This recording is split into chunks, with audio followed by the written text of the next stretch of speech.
Nityanandam, I wanted to share now about something called Vishesha Deeksha. So, a lot of people are kind of wondering what they can do in their life to get like a quick, big, have a quick, big impact on getting a start on kind of transformation or like new life or start on new things, or how can I make a change that's going to last. What can I do in my current situation that's going to help me now, but also puts me on the right path to something that I can continue to do that's going to help me expand my consciousness, and something that will isn't something that I have to stop or change or adjust in the future, because it's going to at a certain point stop working. What can I pick up now that's easy and quick and beneficial that can continue to grow with me and will not run out in its usefulness. So if you're looking for that kind of thing, this is it. And it's very rare. It's been quite a while since this has been available, especially for people who have not been physically attending a program in India.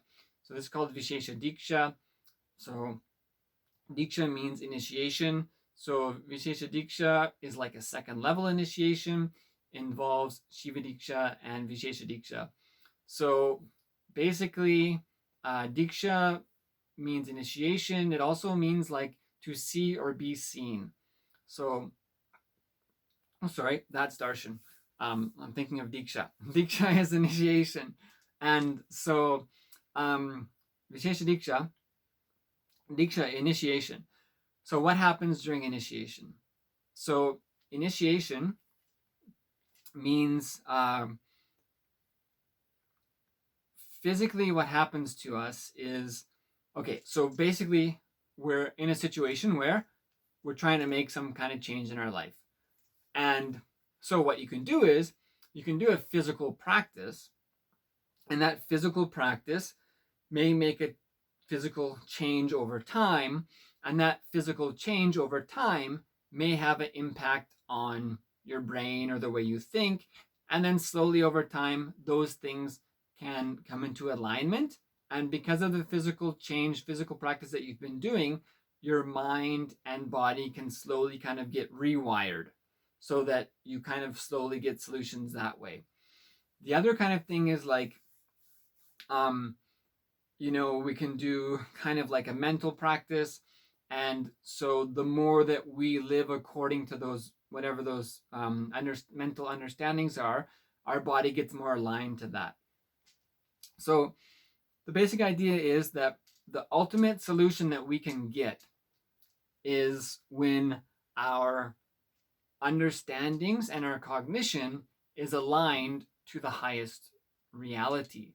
And also when our cells of our body and of our brain, our DNA, our blood, our bone marrow is also aligned to that. So we will see, like, in basically every great enlightened master's life, great yogi, there will be a time in their life when they just sat for months. They just sat, and their body kind of withers away, and they're immersed in this beautiful consciousness. And basically, what's happening is the physical body. I mean, at least one thing that's happening is the physical body is going through a big cleansing process.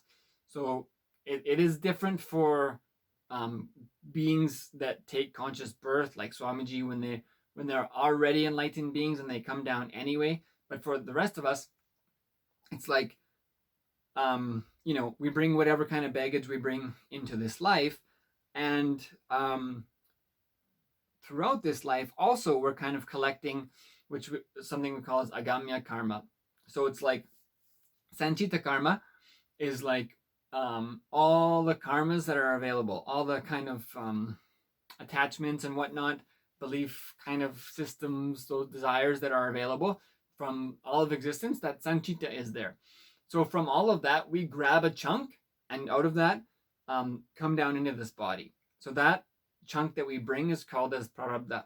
So that's our prarabdha karma, kind of like in a certain sense, it's kind of like the personality traits that and desires that people bring with them. So each person will kind of seem a little bit different, and it's all very closely related to this prarabdha karma that we bring with them, that we bring with us. Agamya karma is what desires we take on from the world around us after we come here. So we really don't want to be building more agamya karma. It's like from all of Sanchita karma, we took our own desires, our own prarabdha, and that's enough. We really don't want to come here and start gathering more karmas. What we need to do is exhaust the prarabdha that we brought with us.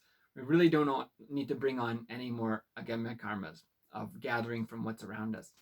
So basically, initiation, what it does is it immediately aligns, of course, our consciousness. If you've ever taken an initiation from Swamiji, you know the conscious space, even in daily satsangs or chanting Mahavakya or just remembering him, immediately the beautiful conscious experience that happens in you. So that conscious experience is available. What initiation does is it immediately aligns the cells in your body to be able to manifest that. So the difference is, like, for us to change our DNA or our blood cells, our bone marrow, to change the way that the cells interact and what they're looking for and how they work, can take many lifetimes. So the initiation can make your cells in your body already ready to manifest in alignment with the superconsciousness. So it's like immediately the solution, then we can take that on and align to what that initiation is and start living it. So it makes a bigger change than just a conscious level change, but it literally aligns your body to manifesting the purpose of whatever that initiation is. So the Shiva Deeksha and Vishesha Deeksha is also initiation into living the lifestyle of Shiva. And people who go through that, so it involves also performing Nitya Puja every day. So there's kind of a few major benefits that you could kind of categorize for the Vishesha Deeksha. So when we take the initiation, we're immediately put into that, we have a conscious experience. So there is something big going on in life. There's a consciousness manifesting. How do we manifest that in our life?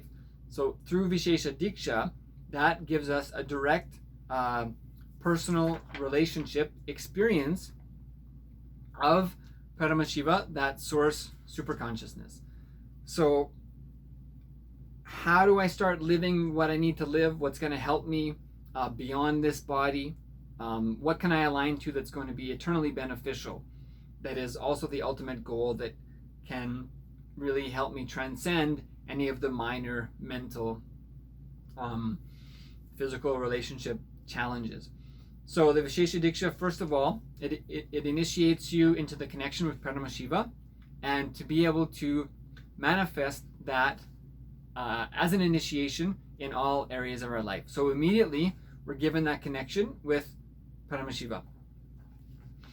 Then initiation from a living master, even let alone incarnation, as per Hinduism, as per all the, like, Hinduism is known to have 100 million books, and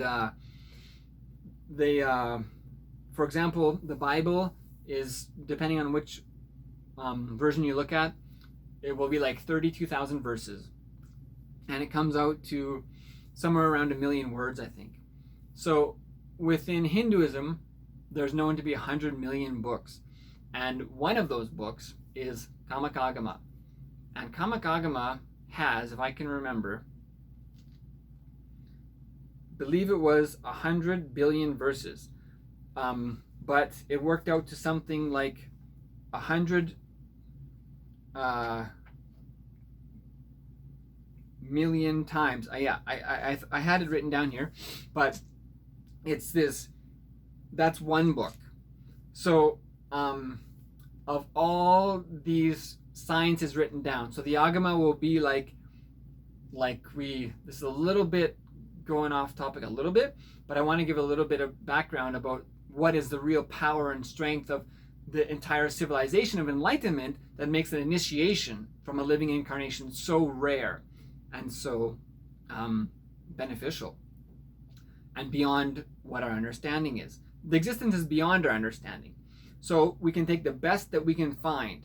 What is the tradition that has the most documentation of proven solutions for humans, that has created the most enlightened masters, that has created civilizations that function not on violence but out of non-violence and manifesting enlightened beings and enlightened lifestyle?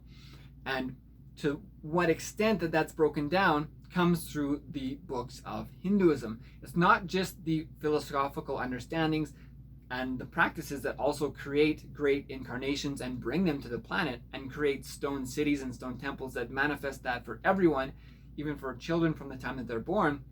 But it's also the Agama. It's like, so there's a group of books called Vedas that is kind of like pure science.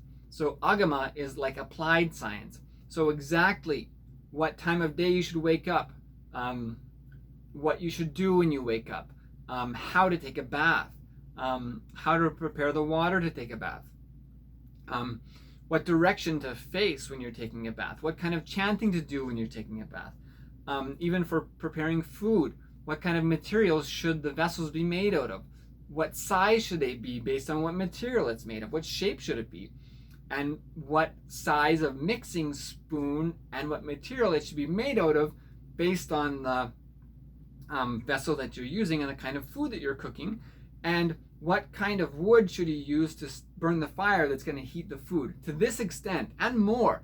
Construction, what kind of rituals should be done before construction, what time of year the construction should be done, what kind of materials should be used, and what direction and what spaces should there be built within the building.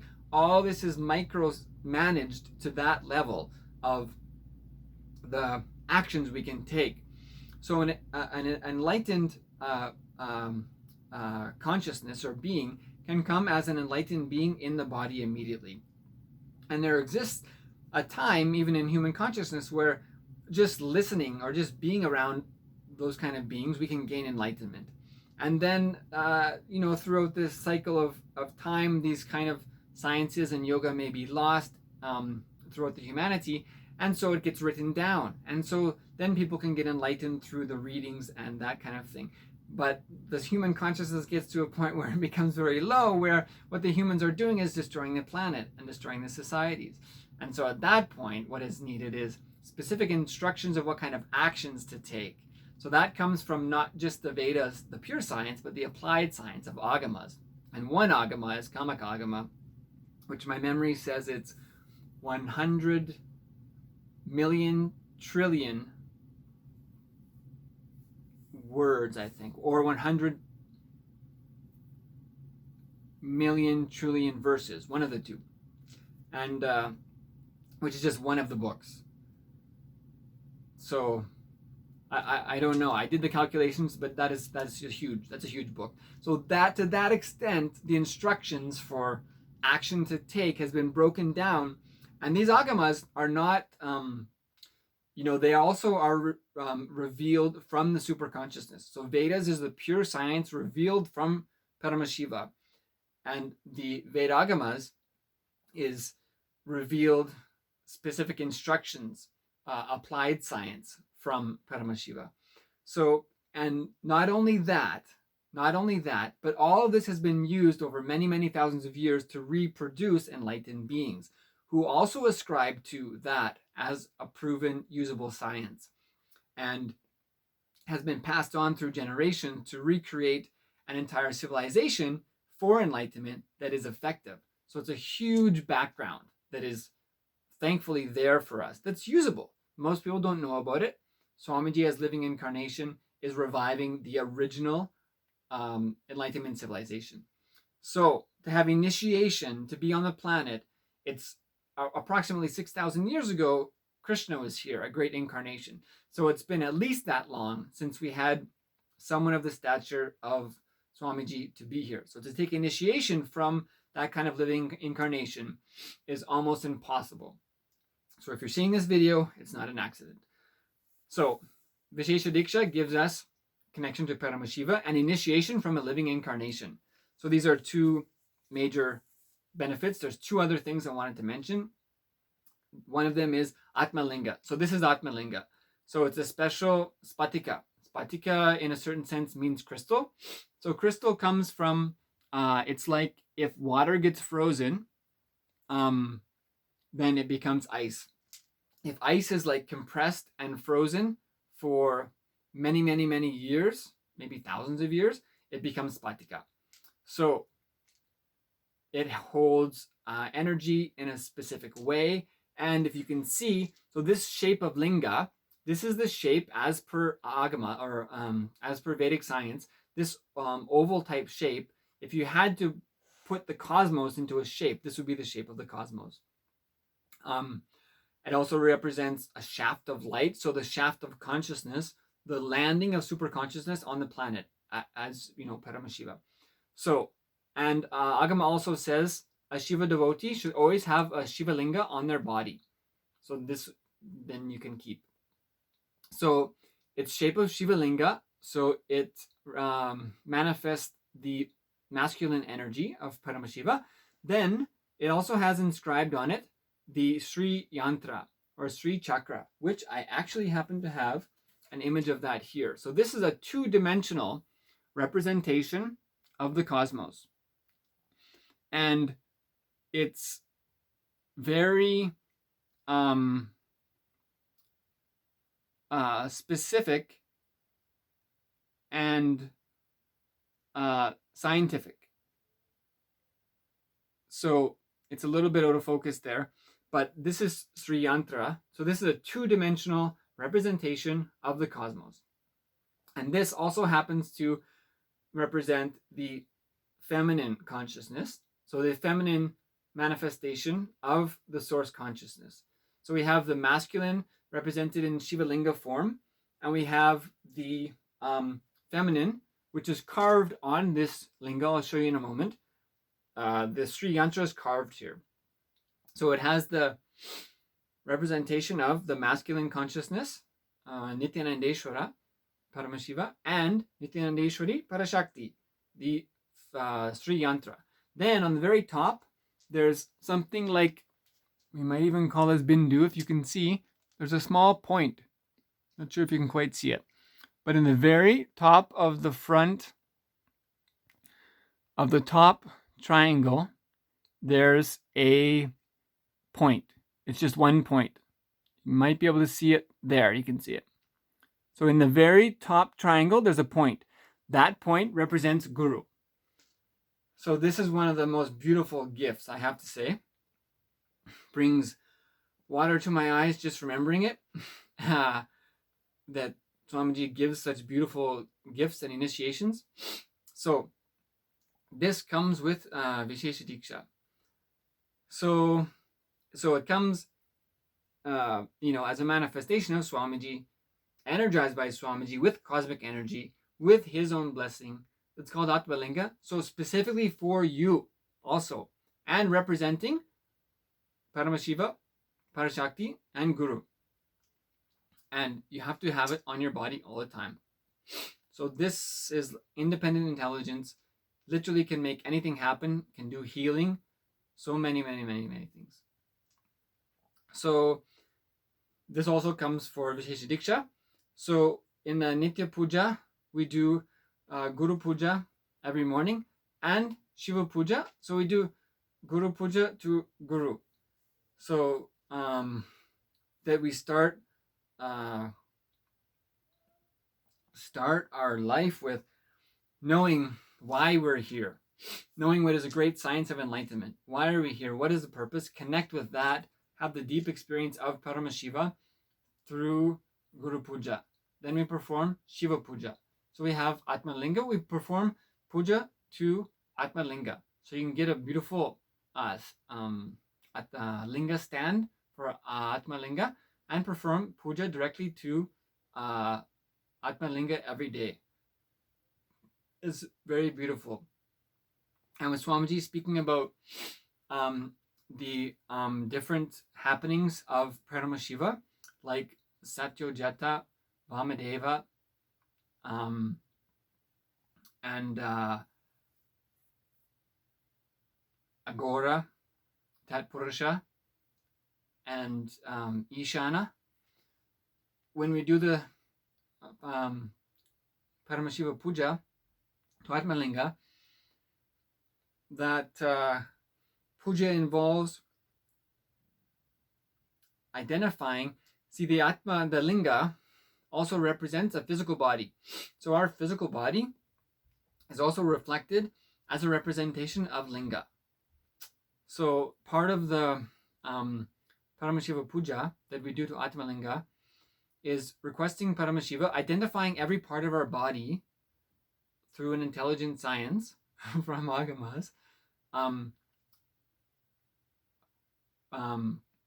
invoking Paramashiva's consciousness within us, and requesting blessings and identifying each part of our body as a manifestation of him. So through the chanting, we actually invoke those five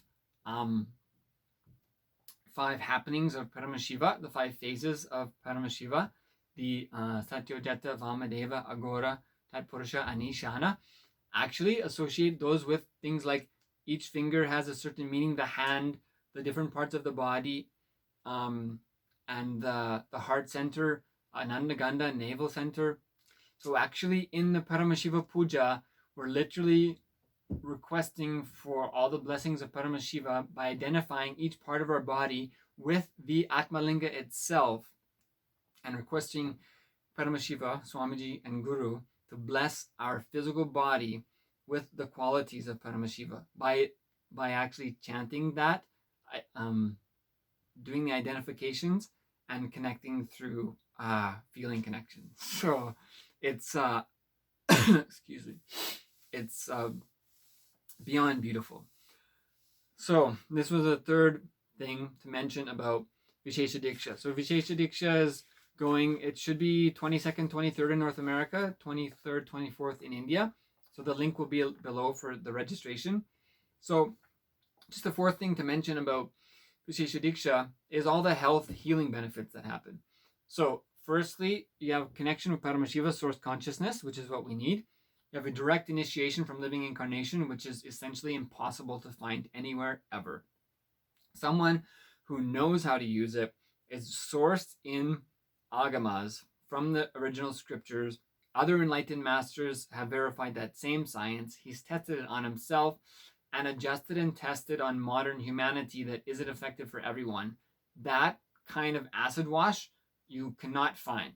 By definition, you cannot find anyone who has that much experience, knowledge of Vedas Agamas, tested the original scriptures, verified it through other masters, and verified it through this current state of humanity and what our needs are.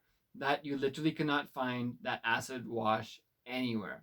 And definitely not to the extent that Swamiji does it, incorporating so many different sciences and so many different aspects for every single moment of our life and every action that's necessary, sourcing it from original scriptures. That cannot be gotten anywhere else.